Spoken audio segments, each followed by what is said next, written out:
Mi hijo me cortó toda comunicación durante 13 años, hasta que se enteró de que yo era una nueva millonaria.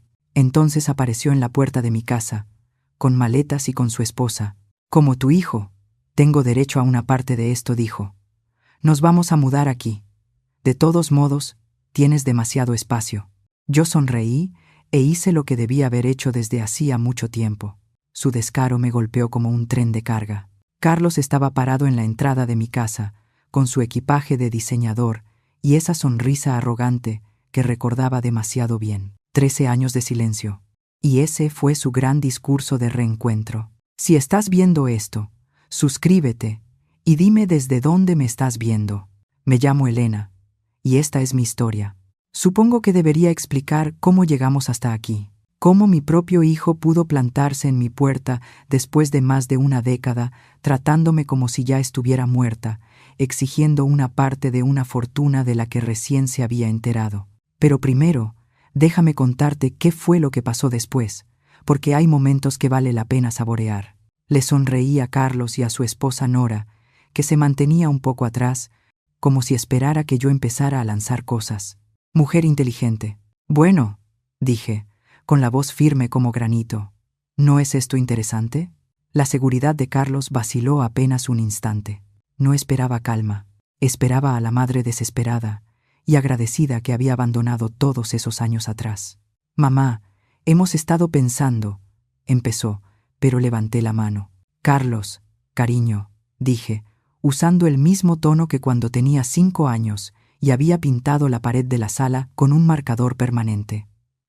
Antes de que digas otra palabra, hay algo que deberías saber sobre tu madre.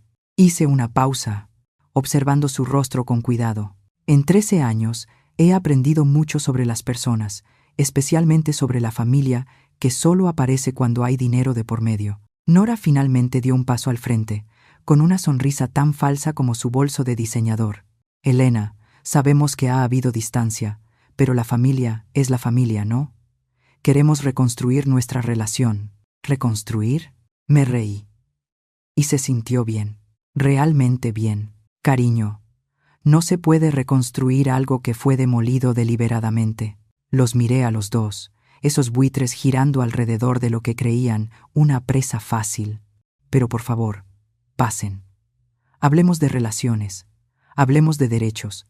Hablemos de exactamente qué creen que se merecen de mí. Mientras empujaban sus maletas más allá de mí hacia el recibidor, atrapé el reflejo de Carlos en el espejo del pasillo. Por solo un momento, se veía inseguro. Bien, porque lo que estaba a punto de aprender le arrancaría esa arrogancia de raíz. La verdadera pregunta no era si iba a dejar que se quedaran. La verdadera pregunta era si querrían irse una vez que entendieran exactamente con quién estaban tratando. Este lugar es más pequeño de lo que esperaba, anunció Nora, con los ojos ya calculando metros cuadrados y valor de reventa. Tenía esa mirada que ponen algunas mujeres cuando redecoran mentalmente la casa de otra persona. Carlos hacía lo mismo, solo que evaluaba todo como si ya estuviera planeando la venta del patrimonio.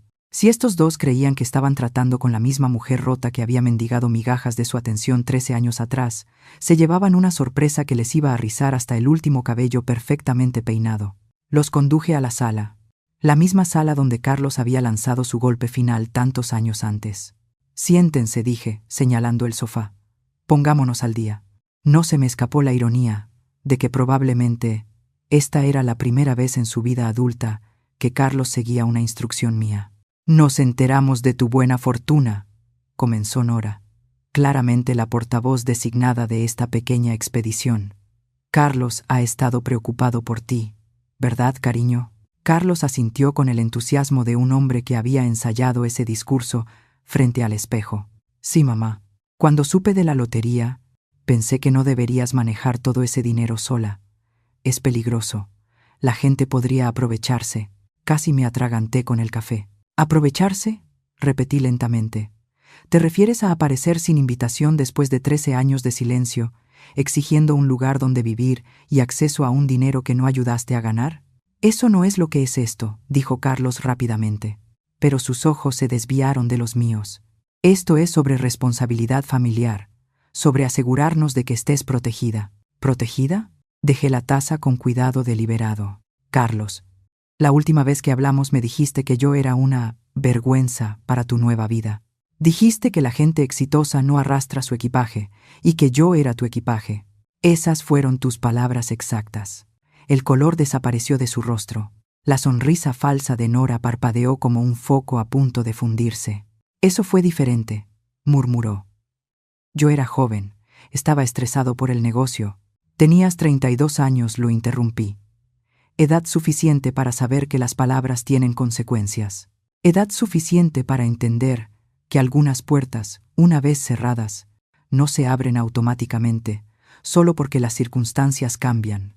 Nora intervino, con una voz dulce como miel y una preocupación calculada. Elena, todos decimos cosas de las que nos arrepentimos cuando estamos bajo presión. Lo que importa es que ahora estamos aquí, listos para volver a ser una familia. ¿Listos para volver a ser una familia? Eso sí que era bueno viniendo de una mujer que había ayudado a orquestar mi exilio de sus vidas. Miré a esas dos personas sentadas en mi sala y sentí algo que no había experimentado en años. Control absoluto. Ellos necesitaban algo de mí, lo que significaba que, por primera vez en nuestra relación, yo tenía todas las cartas. Díganme, dije, recostándome en la silla, ¿exactamente cuánto de mi buena fortuna creen que les corresponde? Carlos y Nora se intercambiaron esa mirada que comparten los matrimonios cuando están a punto de atacar en equipo. Ya la había visto antes, cuando me fueron sacando sistemáticamente de sus vidas. La diferencia era que esta vez la reconocí por lo que era, una reunión de estrategia en tiempo real. No se trata de derechos, dijo Carlos, intentando sonar sincero y quedándose peligrosamente cerca de lo patético. Se trata de obligación familiar, de asegurarnos de que este dinero no te cambie ni te vuelva vulnerable ante las personas equivocadas. ¿Las personas equivocadas? Repetí. ¿Te refieres a personas como mi propio hijo y mi nuera, que desaparecieron en el momento en que decidieron que ya no les era útil? La máscara de Nora se deslizó apenas un segundo, dejando ver algo afilado y calculador debajo. Elena, entendemos que estés herida, pero estamos hablando de tu futuro, de tu seguridad. Este dinero podría durarte el resto de tu vida si se administra correctamente. ¿Administrado correctamente? Dije. ¿Por quién? ¿Por ustedes dos? ¿Las mismas personas que no pudieron enviarme ni una tarjeta de cumpleaños durante más de una década? Carlos se movió incómodo en su asiento. Hemos estado ocupados construyendo nuestras vidas, nuestras carreras. Tuvimos que enfocarnos en nuestras prioridades, y ahora yo soy una prioridad otra vez. ¡Qué conveniente! Me levanté y caminé hacia la ventana, mirando el jardín. Cuéntame de esas vidas que han estado construyendo, de ese enfoque en las prioridades. Tengo curiosidad por saber cómo les ha funcionado. El silencio detrás de mí se alargó lo suficiente como para saber que había tocado algo sensible. Cuando me di la vuelta, Carlos miraba sus manos como si guardaran los secretos del universo. Hemos tenido algunos tropiezos, admitió Nora, con la voz más tensa ahora. El mercado ha estado complicado. El negocio de consultoría de Carlos ha ido más lento de lo esperado. ¿Tropiezos? Asentí. ¿Así es como lo vamos a llamar? Porque por lo que he oído a través de conocidos en común, sí. Todavía tengo amigos en este pueblo. Sus tropiezos incluyen tarjetas de crédito al tope, una segunda hipoteca y un negocio que existe principalmente en el papel. La cabeza de Carlos se alzó de golpe. ¿Cómo sabes esas cosas? Carlos, me sacaste de tu vida, no de mi ciudad. La gente habla. Y ha estado hablando durante años. Volví a sentarme, disfrutando cómo ambos parecían encogerse en el sofá. Me contaron sobre las sociedades fallidas, las malas inversiones, el estilo de vida que en realidad no podían costear. Y también me contaron algo interesante sobre por qué realmente terminaron nuestra relación hace 13 años. El rostro de Nora se volvió pálido. ¿A qué te refieres? Me refiero a la verdadera razón por la que decidieron que yo era una vergüenza. No tenía nada que ver con el éxito, ni con el equipaje, ni con todas esas tonterías que me dijeron. Sonreí, y se sintió como la primera sonrisa genuina que había tenido en años. Se trataba de la herencia que creían que iba a dejarles el tío rico de tu padre, el mismo que dejó muy claro que no aprobaba a la gente que no era capaz de cuidar a su propia madre. La expresión en el rostro de Carlos me lo dijo todo. Exacto. Me tiraron a la basura porque pensaron que el tío Roberto les dejaría su dinero si demostraban que eran independientes, exitosos, libres de cargas familiares. Me incliné hacia adelante. ¿Y cómo les salió ese plan? El rostro de Carlos pasó por varios tonos de rojo antes de asentarse en un gris enfermizo. Nora, para su crédito, intentó mantener la compostura, pero pude ver cómo recalculaba frenéticamente el plan que habían armado en el coche. El tío Roberto dejó su dinero al refugio de animales, susurró Carlos. ¿Todo? ¿Cada peso? Pregunté, sin intentar ocultar mi satisfacción. Vaya, resulta que tenía opiniones muy firmes sobre la gente que abandona a sus padres ancianos por dinero. ¿Quién lo hubiera imaginado? Nora fue la primera en recuperar la voz. Eso es historia antigua, Elena. Lo que importa es el futuro. Lo que importa es que la familia se apoye en los momentos difíciles. La familia apoyándose mutuamente. Hice rodar esas palabras en mi mente, como si estuviera degustando un vino. Qué interesante viniendo de ti, dije. Recuérdame, Nora, ¿en qué momento exacto empezaste a considerarme familia? Porque recuerdo perfectamente que en tu fiesta de inauguración de casa te referiste a mí como la carga de Carlos. Ella se estremeció. No se suponía que escucharas eso, pero lo escuché, respondí. Eso. Y varios otros comentarios, igual de reveladores, sobre lo mucho mejor que serían sus vidas una vez que resolvieran el tema de la madre. Me levanté otra vez y caminé hacia la repisa donde guardaba mis fotos familiares. Todas eran de antes del matrimonio de Carlos. Pasé 13 años preguntándome qué había hecho mal. 13 años pensando que de alguna manera había fallado como madre. Tomé una foto de Carlos el día de su graduación universitaria, con el brazo alrededor de mí, los dos sonriendo de oreja a oreja. Pero yo no fallé, ¿verdad? Dije en voz baja. Crié a un hijo amable, considerado, generoso. El fracaso fue lo que ocurrió después de que te conoció a ti. Eso no es justo, protestó Carlos con poca fuerza. ¿Justo? Me giré para mirarlos a los dos.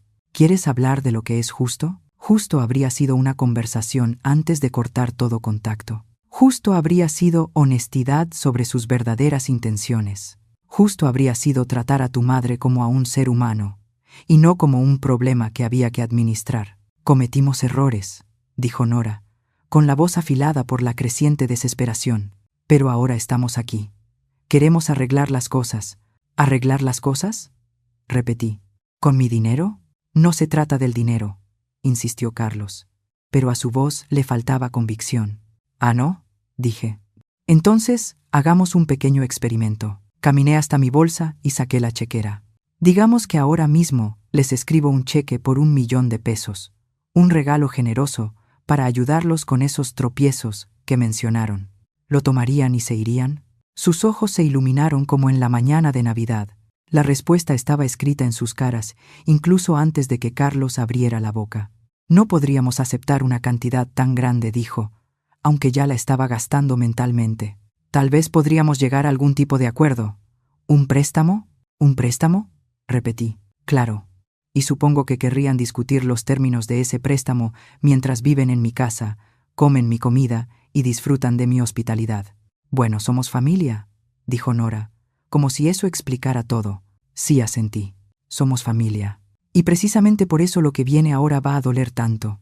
Cerré la chequera de golpe, con un chasquido seco. Carlos y Nora se estremecieron.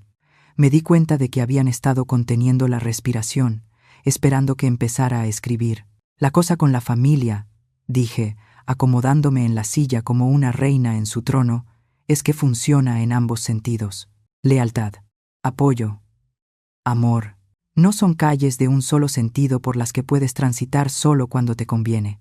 Mamá, sabemos que no hemos sido perfectos, empezó Carlos. ¿Perfectos? Me reí, y el sonido salió lo suficientemente afilado como para cortar vidrio. Carlos, perfecto habría sido llamarme el Día de las Madres. Perfecto habría sido incluirme en sus vidas, en lugar de esconderme como un secreto vergonzoso. Lo que ustedes hicieron no fue imperfección, fue crueldad calculada.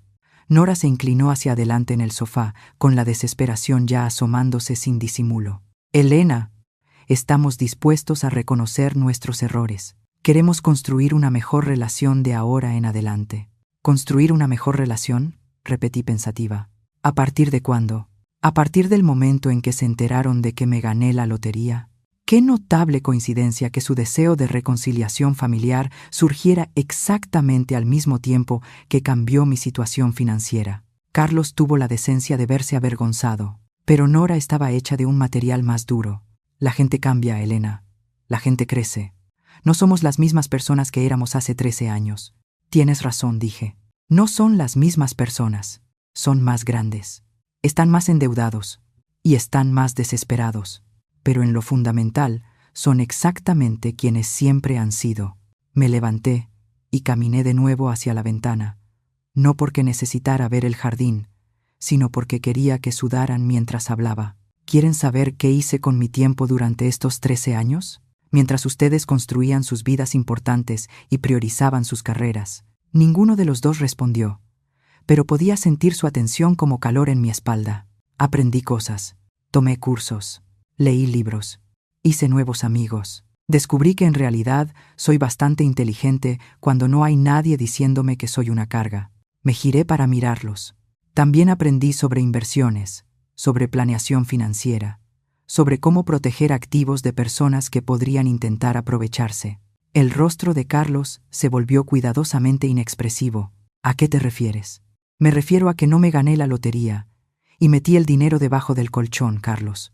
Contraté profesionales, buenos profesionales, del tipo que se especializa en proteger a personas con dinero de familiares con motivaciones cuestionables. ¿Contrataste abogados?, dijo Nora, y su voz se volvió plana. Entre otros, respondí. Contraté asesores financieros, planificadores patrimoniales, incluso un investigador privado. Sonreí al ver sus expresiones horrorizadas. Te sorprendería lo mucho que una persona motivada puede aprender sobre la situación financiera de alguien cuando tiene los recursos para averiguarlo. ¿Nos investigaste? La voz de Carlos se quebró en la última palabra. Investigué a todos, Carlos. Amigos, parientes lejanos, organizaciones benéficas, oportunidades de inversión. Cuando de repente tienes una riqueza considerable, aprendes muy rápido que todo el mundo quiere algo de ti. Regresé a mi silla, pero no me senté. La diferencia es que la mayoría de la gente es honesta sobre sus intenciones. La máscara de Nora ya había desaparecido por completo, reemplazada por algo más duro y calculador. ¿Qué es exactamente lo que estás diciendo? Estoy diciendo que presentarse aquí con sus maletas, exigiendo espacio en mi casa y acceso a mi dinero después de 13 años de tratarme como si ya estuviera muerta, fue un error. Finalmente me senté, tomándome el tiempo para acomodar mi falda, levantar mi taza de café y mirarlos a ambos con absoluta calma.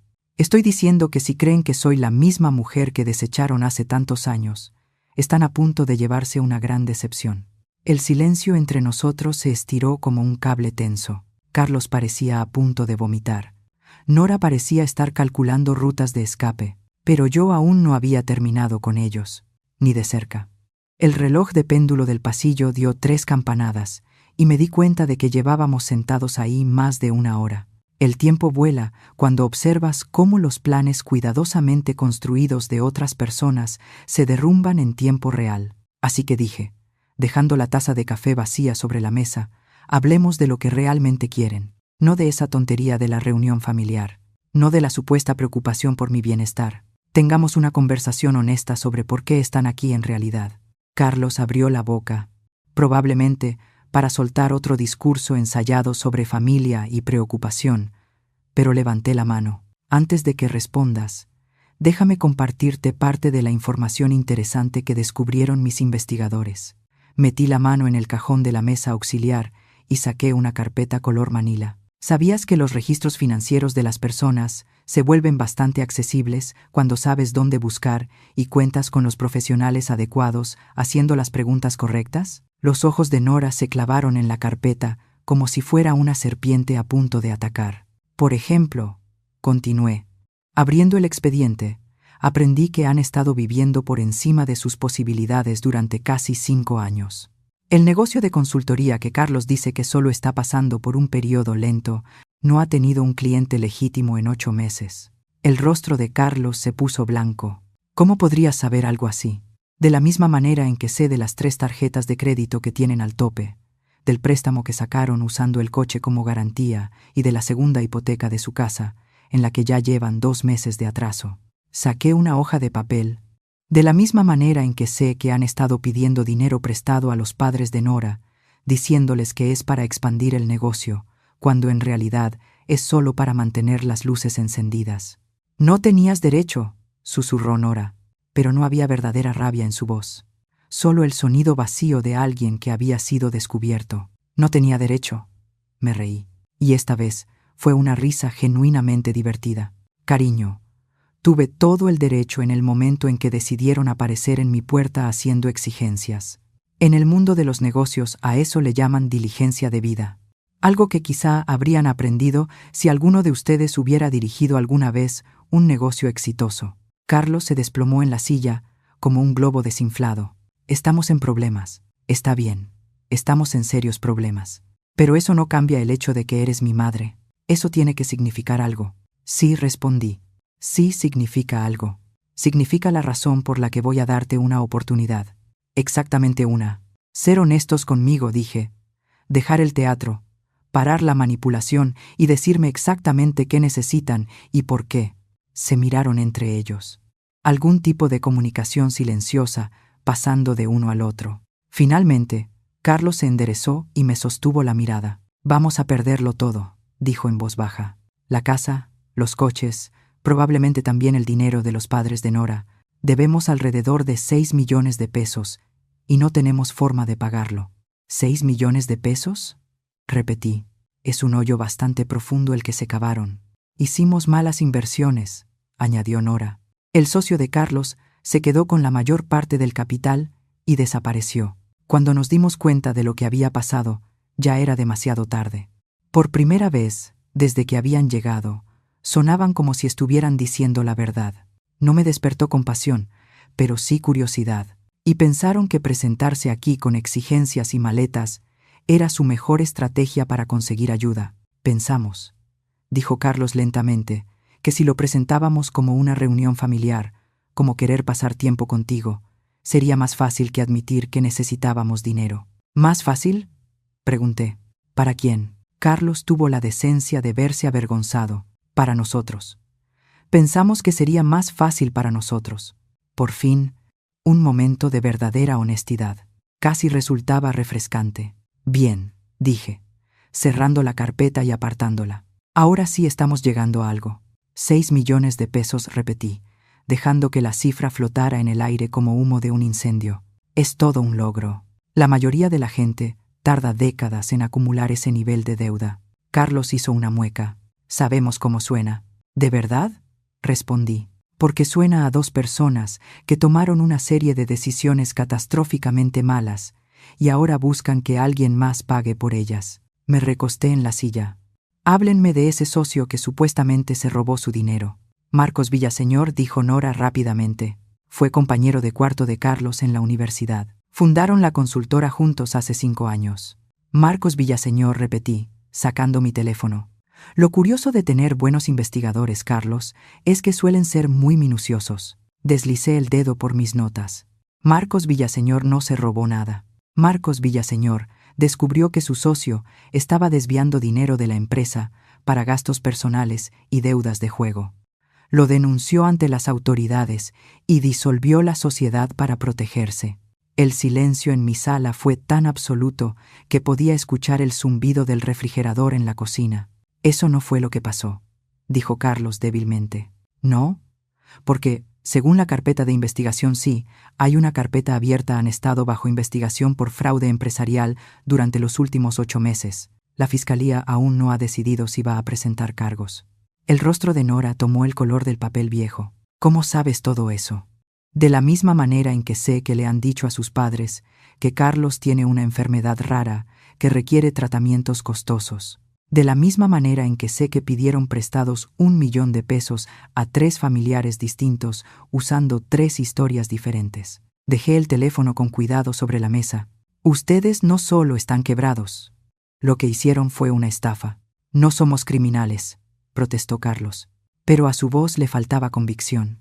Ah, ¿no?, dije. ¿Cómo llamarías mentirle a tu familia diciendo que tienes una enfermedad grave para conseguir dinero. ¿Cómo llamarías robarle a tu propia empresa? ¿Cómo llamarías aparecer aquí después de 13 años con una historia triste diseñada para manipularme y que yo sostenga su estilo de vida fraudulento? Por primera vez desde que llegaron, vi miedo real en sus ojos. El miedo auténtico es honesto. Nunca quisimos que llegara tan lejos, susurró Nora. Pero llegó tan lejos, respondí.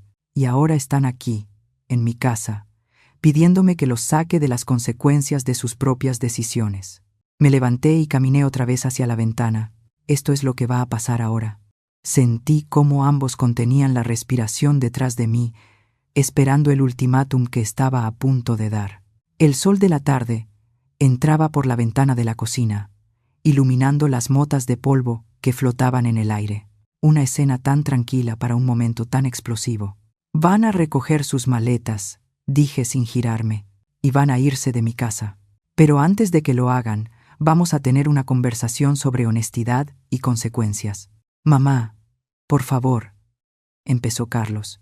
No he terminado. Me giré para mirarlos, y pude ver que ambos estaban al borde del pánico. Verán, lo interesante de contratar investigadores es que aprendes todo tipo de información inesperada. Por ejemplo, descubrí que yo no fui el único miembro de la familia al que ustedes cortaron hace 13 años.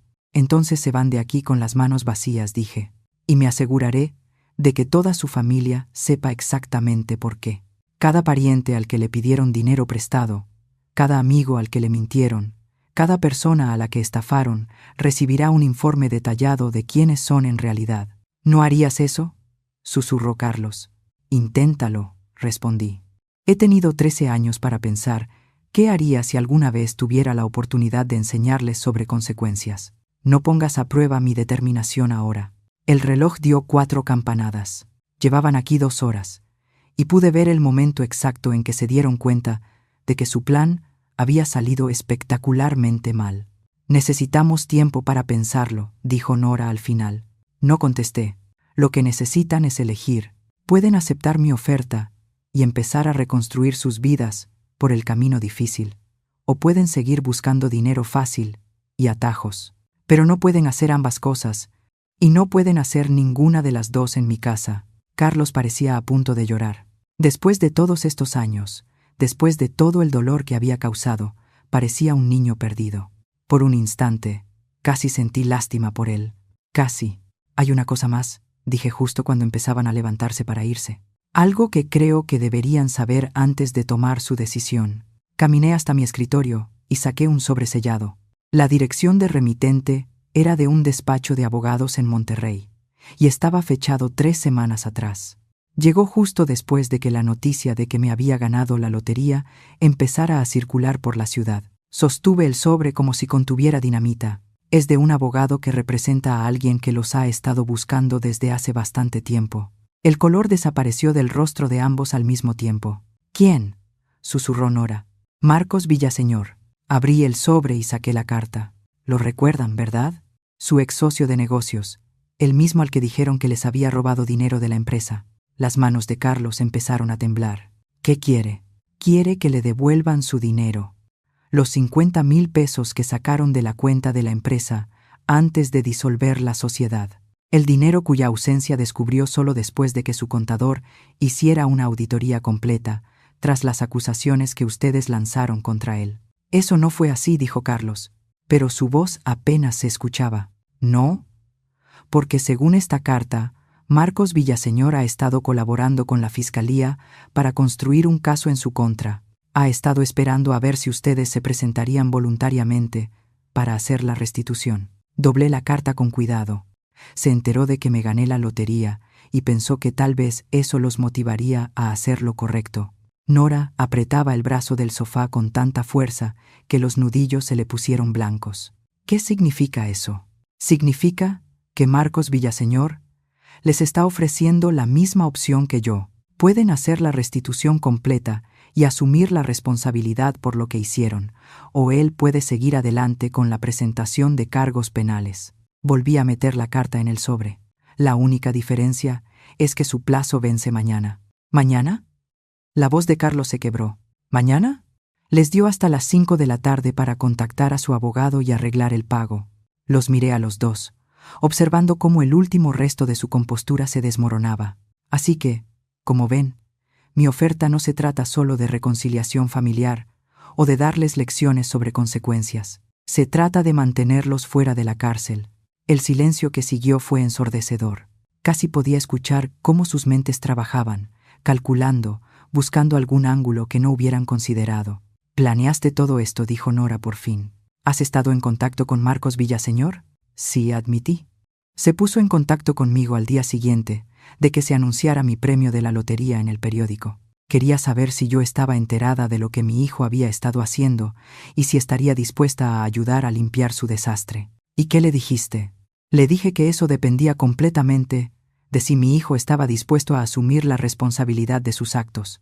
Me levanté y caminé hasta la repisa, donde tomé esa vieja foto de Carlos el día de su graduación universitaria. «Marcos Villaseñor es un buen hombre, Carlos. No merecía lo que le hiciste. Tampoco lo merecían tu tía Sara, ni los padres de Nora, ni ninguna de las otras personas a las que lastimaron». Carlos ya estaba llorando, con lágrimas corriéndole por el rostro. «Nunca quise que llegara tan lejos, pero llegó tan lejos», respondí. «Y ahora tienes que decidir qué tipo de persona quieres ser de aquí en adelante». Dejé la foto en su lugar y me giré para mirarlos a ambos. «Puedes aceptar mi ayuda y la misericordia de Marcos Villaseñor, trabajar duro para arreglar las cosas y quizás salvar una pequeña parte de tu integridad. O puedes seguir huyendo, seguir mintiendo, seguir buscando soluciones fáciles a problemas que tú mismo creaste». «Vaya elección», murmuró Nora. «Es la única elección que importa», dije. «La elección de ser honestos». Por fin se miraron el uno al otro, y pude ver 13 años de malas decisiones pesándoles sobre los hombros. A la mañana siguiente, me senté en la mesa de mi cocina con mi café y el periódico, esperando. Marcos Villaseñor les había dado plazo hasta las 5 de la tarde, pero tenía la sensación de que llamarían mucho antes. La gente que enfrenta la posibilidad de ir a prisión rara vez duerme bien. El teléfono sonó a las 8:47 de la mañana. «Mamá». La voz de Carlos sonaba como si no hubiera dormido en toda la noche. «Aceptamos tus condiciones». «¿Todas? ¿Los dos?» «Sí. Nora también está de acuerdo. Queremos hacer las cosas bien». Dejé la taza de café y me recosté en la silla. «Carlos, antes de transferir cualquier dinero o hacer alguna llamada por ti, necesito que respondas una pregunta con honestidad. ¿Está bien? Si no me hubiera ganado la lotería, si siguiera siendo solo tu madre sin dinero, viviendo en un departamento pequeño, ¿me habrías llamado alguna vez? ¿Habrías intentado reconstruir nuestra relación?» La pausa se alargó tanto que llegué a pensar que la llamada se había cortado. No dijo al final. Probablemente no. Tenía demasiada vergüenza por lo que había hecho, demasiado orgullo para admitir que estaba equivocado, y demasiado miedo de que no me perdonaras. Fue lo primero completamente honesto que dijo desde que apareció en mi puerta. Dolió, pero también fue exactamente lo que necesitaba escuchar. «Gracias por decirme la verdad», dije. «Ahora tengo algo que decirte yo». «¿Qué?» «Te perdono, no porque ahora estés arrepentido, no porque estés en problemas y necesites ayuda, sino porque aferrarme al enojo durante 13 años me estaba envenenando más a mí que a ti». Volví a tomar mi café, sorprendida de ver que mis manos estaban firmes. «Te perdono, Carlos, pero perdonarte no significa confiar en ti. La confianza se tiene que volver a ganar, y eso va a tomar tiempo. Lo entiendo, ¿de verdad? Porque ganarse de nuevo la confianza significa años de comportamiento consistente. Significa terapia, trabajo duro y demostrar que has cambiado. No solo prometer que lo harás». «Lo entiendo», repitió. Y esta vez le creí. «Bien. Llamaré al abogado esta mañana y a Marcos Villaseñor por la tarde. Tú y Nora necesitan estar en sus respectivas oficinas antes de que termine el día laboral de hoy». Hice una pausa, mirando mi jardín, donde las primeras flores de primavera empezaban a abrirse. «¿Y Carlos?» «Sí, esta es tu última oportunidad. Si arruinas esto, si vuelves a mentir, si intentas atajos o lastimas a alguien más que me importa, estarás solo para siempre. Lo sé».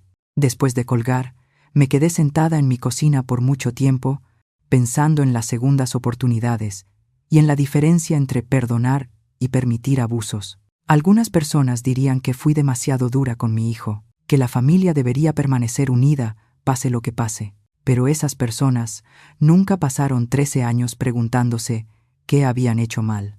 Nunca sintieron el dolor particular de ser descartados por su propio hijo. Nunca tuvieron que reconstruir por completo su sentido de identidad después de que les dijeran que no valían nada. Aprendí algo importante en esos 13 años. El amor sin límites no es amor. Es solo miedo disfrazado con ropa más bonita. Mi teléfono vibró con un mensaje de texto. Era de mi hermana Sara. Me enteré por ahí de que Carlos apareció. ¿Cómo te fue? Respondí escribiendo. Está recibiendo una segunda oportunidad. Si la merece o no, está por verse. ¿Y tú? ¿Cómo estás? Miré alrededor de mi casa, mi refugio, la vida que había construido después de perder todo lo que creía importante.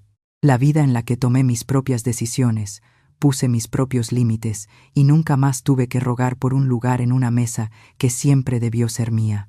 Estoy muy bien, escribí. Mejor que bien. Soy libre. 2 años después, Carlos terminaría de pagar hasta el último peso de lo que había robado.